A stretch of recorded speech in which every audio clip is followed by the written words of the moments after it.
Okay. आज हम लोग पढ़ेंगे, हम सभी लोग 3 डायमेंशन ज्योमेट्री। 3 डायमेंशन ज्योमेट्री में हमें क्या क्या पढ़ना है। सबसे पहले इसमें जो हम लोगों की एक्सरसाइज के अकॉर्डिंग है वो है direction cosine and direction ratio. Direction cosine and direction ratio. Direction ratio, ठीक है। इसको हम लोग कहते हैं डीसीज एंड डीआरस। नंबर 2 पर है vectors in a plane. Vectors in a plane, in a plane.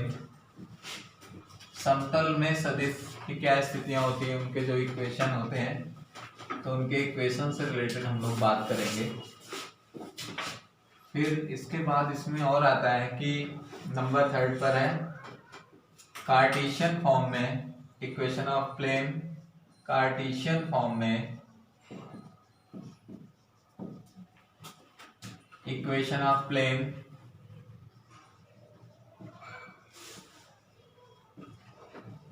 समतल के लिए है कि आपका जो दो तरह से होता है, एक वेक्टर के फॉर्म में होगा, एक कार्टेशियन फॉर्म में होगा। दो तरह से होगा। नंबर 3 है। नंबर 4 है कि angle between two lines. Angle between two lines, यहाँ पर एक वर्क और है। Angle between two lines in a plane.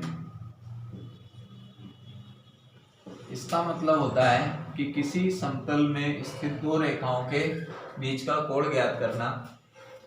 Number 5 point है कि conditions of two lines. Conditions of two lines in a plane. Two lines in a plane, किसी समतल में दो रेखाएं हैं, उनकी स्थितियां क्या क्या हो सकती हैं उसके विषय में बताना होगा। नंबर 6 पर होता है कि शॉर्टेस्ट डिस्टेंस। तो एक फॉर्मूला आता है शॉर्टेस्ट डिस्टेंस। शॉर्टेस्ट डिस्टेंस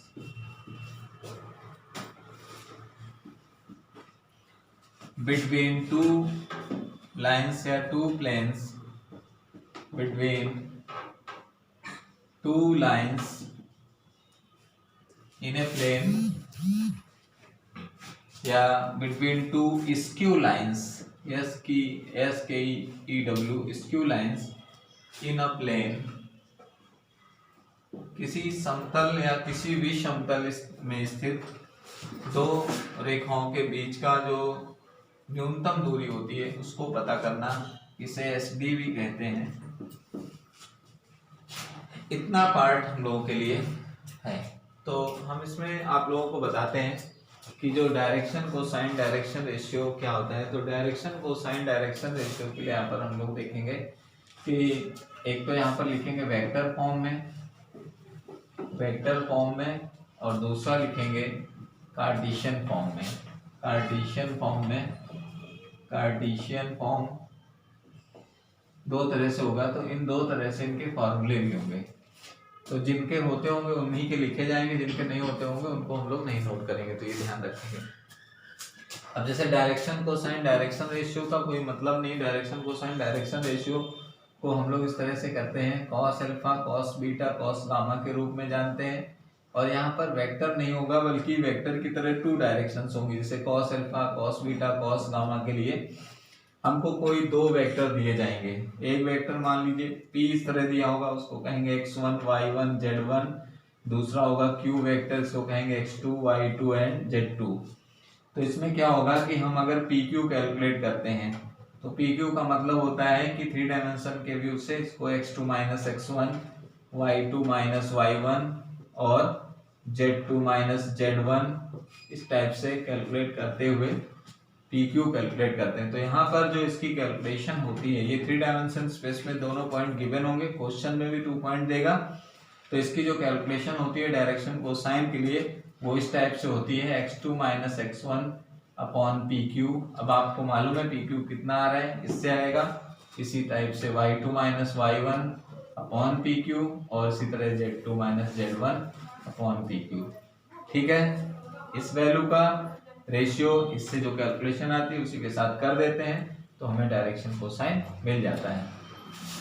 अगर कभी आपको डायरेक्शन रेशियो चाहिए हो तो इसी को हम लोग डायरेक्शन रेशियो कहते हैं। L is equal to x2 minus x1 upon P Q, M is equal to y2 minus y1 upon P Q और N is equal to z2 minus z1 upon P Q. इसी को हम लोग direction cosine और direction ratio के रूप में जानते हैं। इसका कार्टेशियन में कोई मीनिंग नहीं है। तो अब बात आती है vector equation in a plane. तो यहाँ पर 3 टाइप की वेक्टर इक्वेशन है किसी समतल के लिए। जो पहला है वो है कि सदिश समीकरण, तो r is equal to r vector is equal to होता है a plus lambda b vector के रूप में। जो दूसरा समीकरण होता है ये पैरेलल इक्वेशन होती है, इसे समांतर रेखा का समीकरण कहते हैं। पैरेलल इक्वेशन होती है, ध्यान रखिएगा, समांतर के लिए है। यहीं पर r vector is equal to a vector plus lambda b vector minus a vector के रूप में होता है। इसे simple equation, straight line equation कहते हैं, सरल रेखा का समीकरण। STRAIGST स्ट्रेट लाइन इक्वेशन कहते हैं, सरल रेखा का समीकरण। जब कहे सरल रेखा का समीकरण प्राप्त करिए और 2 vectors a vector and b vector के लिए, तो हम लोग इस तरह से करेंगे r vector is equal to a plus lambda b vector minus a vector. जब कहें कि समांतर सरल रेखा का समीकरण याद कीजिए, समांतर शब्द का प्रयोग करें तो डायरेक्ट लिखेंगे r vector is equal to lambda b vector. और फिर यहीं पर आती है equation of line passing from origin, मूल बिंदु से होकर जाने वाली रेखा का समीकरण। तो उसमें क्या होता है, मूल बिंदु 0,0 इस तरह से ये a वेक्टर का काम करता है। उस स्थिति में r vector is equal to होता है लैम्डा b वेक्टर ओनली। ठीक, तो वहां पर a वेक्टर जो होता है उसका ओरिजिन हो जाता है। अब हम आपको फिर से कंडीशन बता दें, इसकी कंडीशन क्या होती है। ये इस तरह से 3 डायमेंशन का फिगर शो करता है। ये x एक्सिस होता है, ये y एक्सिस होता है, ये z एक्सिस होता है। ये इसकी ओरिजिन कंडीशन होती है। इसी को हम लोग ओरिजिन कहते हैं, मूल बिंदु। ठीक है, यहीं से इसकी रीडिंग चलती है। तो अगर आपको जैसे इसका फिगर देखना है, इसका फिगर इस टाइप से प्लॉट होता है। ये P है, ये Q है और यहाँ के लिए हम काम करते हैं। इसी टाइप से ये सारी इक्वेशंस भी यहीं से बनती हैं। और यहाँ भी डायरेक्शन खत्म नहीं हुई है, ये डायरेक्शन आई जे के चलती है। जरूरत पड़ने पर हम इसे इस तरह भी लिख सकते हैं, x1i y1j z1k। चूंकि ये इसीलिए इसे 2 फॉर्म में लिखा गया है, इसको अगर वेक्टर फॉर्म में कन्वर्ट करें तुरंत हो जाएगा, x2i y2j और z2k। तो यहाँ पर i j के गया नहीं है, इसी के साथ में। अब हम आपको एक बात और बता दें, कार्टेशियन इक्वेशन ऑफ लाइन।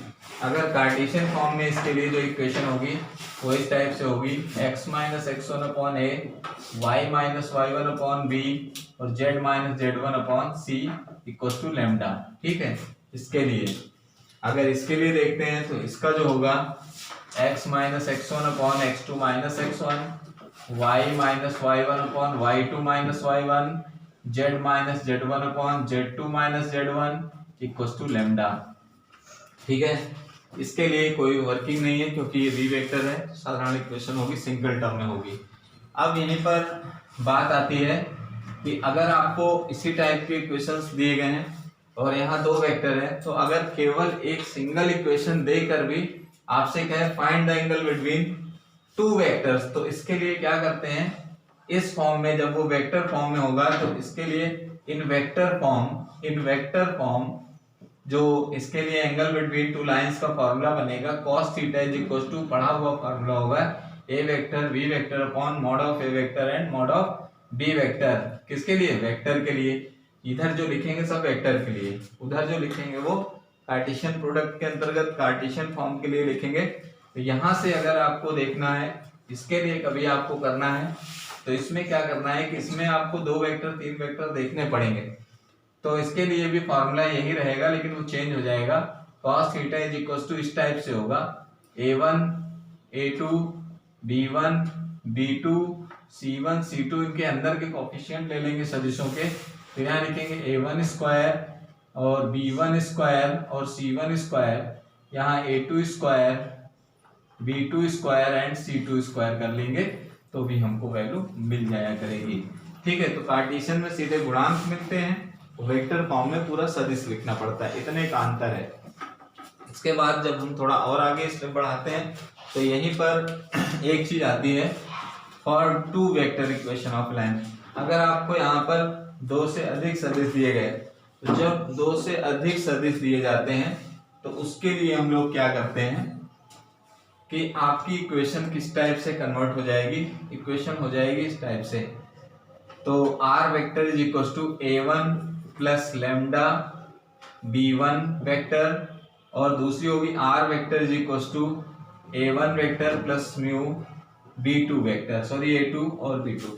जब ये दो सदिश देंगे for two vectors equation in a plane, किसी समतल में जब दो सदिश समीकरण दिए गए हों तो उस केस में इसके जो कार्टेशियन इक्वेशंस होंगी वो इस टाइप से होंगी, x minus x1 upon a1, y minus y1 upon b1 and z minus z1 upon c1 equals to lambda. इसी तरीके से x minus x2 upon a2, y minus y2 upon b2, z minus z2 upon c2 equals to mu.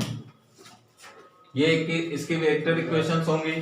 अब जब हमको ये दो समीकरण दिए रहे हैं, जब हमें ये दो समीकरण दिए रहे हैं, अगर हमें इनके बीच का कोण निकालना है तो cos थीटा बराबर, अगर इस टाइप से सवाल दिया गया होगा तो आपको इन सदिशों को फिर लेना है, ये छोड़ना होगा, ध्यान रखना है, इन दोनों को लेना होगा। तो इसके लिए फॉर्मूला बनाएंगे b1 वेक्टर, ठीक है, dot b2 vector upon mod of b1 vector और मॉड ऑफ b2 वेक्टर। ध्यान रखिएगा, अगर यहाँ पर इसके लिए काम करना है, जब आपको स्केलर फॉर्म में दिया हो, जिस फॉर्म में क्वेश्चन देगा उसी फॉर्म में आंसर चाहिए, तो इसके लिए cos थीटा बराबर फॉर्मूला लगाएंगे।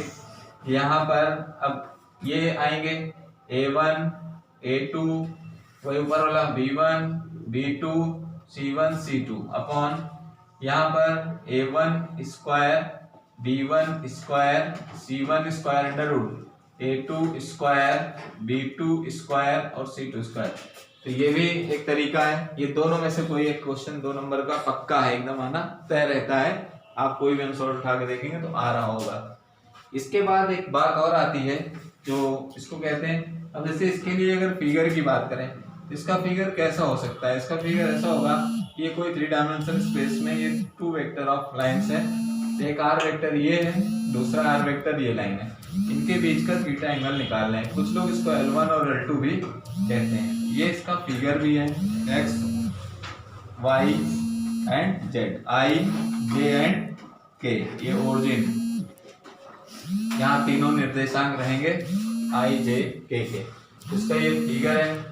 सबसे अंतिम फार्मूला है शॉर्टेस्ट डिस्टेंस। तो शॉर्टेस्ट डिस्टेंस का जो फार्मूला है, इसके लिए जैसे कोई विषम तल में स्थित रेखा है, ऐसे कोई लाइन है और इसके बीच का ऐसे पूछेगा, तो एक L1 लाइन